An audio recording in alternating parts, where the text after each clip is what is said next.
Welcome to this year's Host City Conference, which I'm pleased and proud to say is being hosted by Glasgow Life in partnership with Events Scotland. Unfortunately, in this year of COVID, our hosting is virtual, but I hope the following short presentation will give you a sense both of what you're missing, but more importantly, what you will be able to anticipate seeing in future years when you visit Glasgow. Glasgow is undoubtedly a major events city and has rebuilt much of its economy, social infrastructure and reputation over the last 30 years on culture and sporting events and services. Indeed, 2020 is a significant year for Glasgow in this regard, as it tries, albeit in a limited way, to celebrate its 30th anniversary as European Capital of Culture.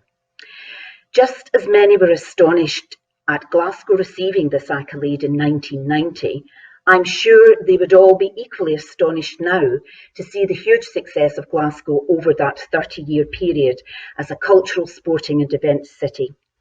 30 years ago, Glasgow had a limited cultural offer. Its sporting facilities were tired and outdated, with very few events of any major significance. The main focus was on football, and indeed Edinburgh was Scotland's premier sports city at that time.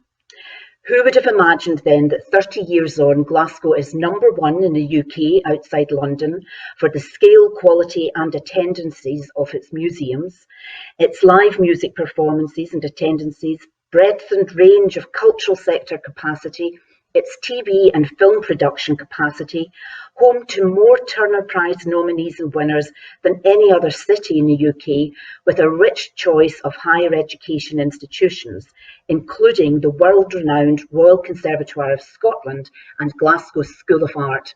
And in addition, we are a UNESCO City of Music. Glasgow has a world-class urban landscape, including what the Guardian newspaper described as one of the great downtowns in the world, with international quality historic parks, as well as modern buildings by architects ranging from Gillespie, Kiddincoya to Zaha Hadid's beautiful Riverside Museum. And of course, we have the amazing legacy of Charles Rennie Mackintosh, a Glasgow artist of undisputed world class. Glasgow is the only place in the world where you can see his buildings, his furniture, his paintings and designs together, and a recent report confirms that Glasgow has more Mackintosh than Barcelona has Gaudi. For several years now, Glasgow has been one of the top 5 ultimate sports cities. We delivered what is widely acclaimed as the best Commonwealth Games ever in 2014, and we developed and hosted in partnership with European sports bodies the inaugural European Championships in 2018. Further to 20 years investment by the City Council and others, we now have the largest civic sports complex in the UK, providing sports facilities for both local communities and major national and international sporting events. These venues include the Emirates Arena and the Sir Chris Hoy Velodrome and the Tollcross International Aquatic Centre.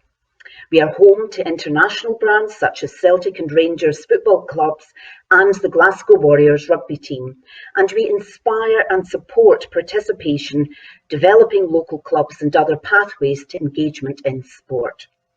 All of this is a perfect backdrop for the great events city Glasgow has become, and is reflected in our event strategy to 2030, prioritising excellence, vibrancy, the friendly city's great Glasgow welcome, creativity and innovation. Partnership working underpins all of our events. We are policy-led and always mindful of the wider impacts of our events programme on the economy, the environment and importantly our local communities. However, Glasgow does not just programme events, but has worked to ensure major events and festivals are an essential part of our long-term cultural, sporting, economic and social policy strategies.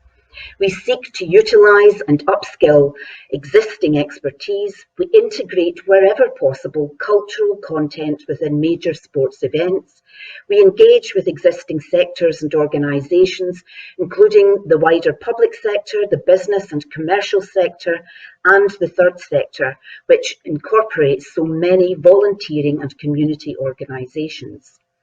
Here are some examples of major events hosted in Glasgow over the past 30 years.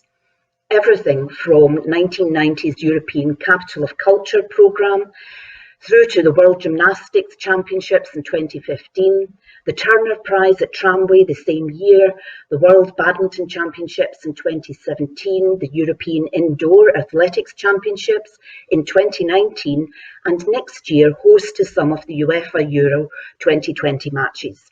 And in 2023, European Capital of Sport for the second time, the first being in 2003. We host a year-round programme of festivals and events which include major national and international events such as the World Pipe Band Championships and BBC Proms in the Park. We also deliver homegrown products such as GI, Glasgow International, now recognised as one of the world's leading contemporary arts festivals. I Write, Glasgow's very own book festival, Glasgow Jazz Festival, Glasgow Film Festival, and our very own Made in Glasgow Celtic Connections Festival. Who would have thought creating a festival of traditional music in January, Glasgow's and Scotland's bleakest, darkest and wettest month, would have become such a national and international success? Indeed, I have to make a plug for the festival, which will be held online next month. Tickets are on sale and going like hotcakes as we speak, so do get online and buy your tickets. Enabling and supporting business events and tourism is also critical for the city's future. And it's interesting that in the recently created National Events Industry Advisory Group, which was put together to make collective responses to the impacts on the events sector in Scotland, as a result, sadly, of the pandemic, this group includes not only cultural and sporting events representatives, but also those from the business events and community events sectors and their supply chain companies. I would suggest this is a very important grouping for the future events policy and recovery post the pandemic, especially as we consider that the 513 conferences and events secured by Glasgow's Convention Bureau through to 2022 was worth £140 million to the local economy, attracting many, many delegates from all across the world. And this leads me on to the present time and the impacts of the 2020 COVID-19 pandemic. Whilst it is undoubtedly lovely to bask in the previous successes of Glasgow as an event city, it is important, especially now, to remember that the success of Glasgow was no accident and how much worse things were in Glasgow 30 years ago. We cannot and must not go back to those years. From its once dominant position as a global centre for industry and commerce, Glasgow endured years of significant economic and social decline. The collapse of heavy industry hit the city hard, creating unemployment and poverty on a huge scale. The city's transformation since these bleak times is remarkable, but as I said, is certainly not accidental. Concerted and coordinated effort on the part of national and local government, together with a wide range of civic partners, enabled Glasgow to reinvent itself as a modern, thriving city. While a whole range of factors helped to affect this shift, it is important, especially now, to remember just how much was driven initially by culture, sport and events. Much is said about the great Glasgow character, and indeed the essence of that character and the spirit of the fight back is captured in the 1988 book by Michael Keating, The City That Refused to Die. Undoubtedly, the impact of Glasgow's year as European Capital of Culture in 1990 and of culture-led regeneration was a transformation of the city's international image and saw a significant increase in local participation. In these slides, we see we are going from a front-page story of urban desolation in 1978 to the ugly duckling of Europe turned into a swan in 1990. This next slide is a quote from Bill Bryson, that great non-fiction writer, and I think it captures perfectly that transformation and the regeneration of the city, as he notes that he was profoundly stunned at how choked and grubby Glasgow was, But he then says Glasgow has gone through a glittering and celebrated transformation. The city acquired one of the finest museums in the world in the Burrell collection.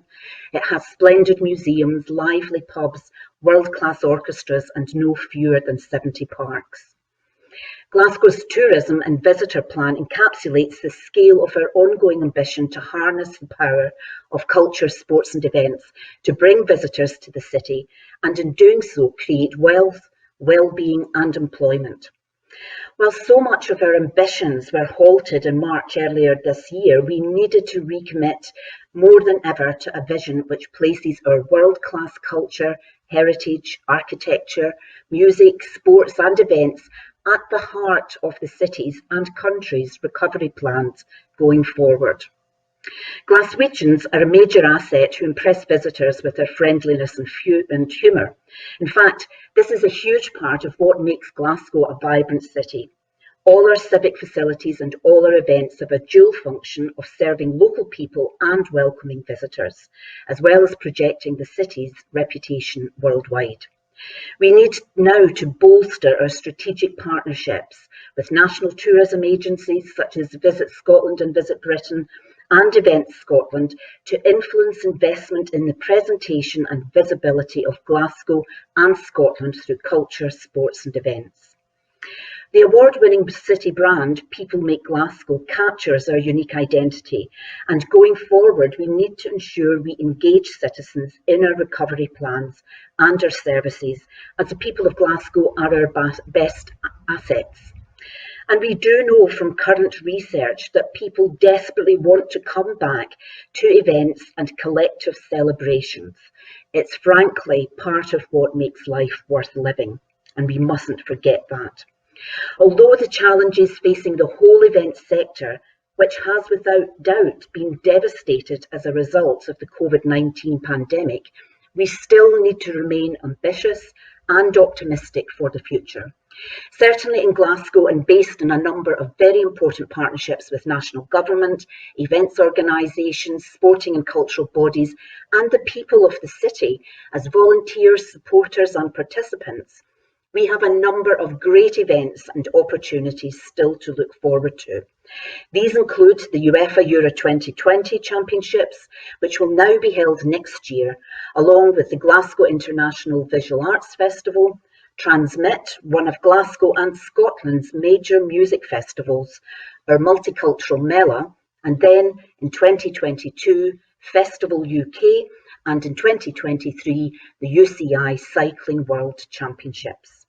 Other important partnership projects for the future include the reopening of the Burrell collection at Pollock Country Park, a major internationally renowned museum in a glorious green space, which is a visitor destination in its own right and also, importantly, a platform for new events.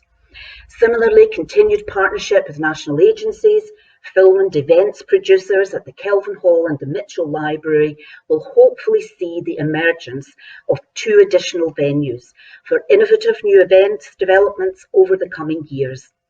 Partnership, innovation, citizen engagement, vision and ambition for our sector and its role in economic recovery and the well-being of our people must be articulated and demonstrated, drawing on the evidence of all our past and recent successes. I leave you with this image of Glasgow's Christmas lights at George Square and the light show, which we are currently presenting in place of the usual Christmas activities and events in the square. It has been really well received by the public and has brought some genuine warmth and cheer into these socially restricted and distanced times. And it's an important reminder and beacon of the hope, happiness and human connection events can bring, and why they're not just icing on the cake, but are a really important and essential part of the human experience. Merry Christmas from Glasgow, and we look forward to welcoming you here in person in 2021, when all the eyes of the world will be on Glasgow for COP26, the UN Climate Change Conference. Thank you.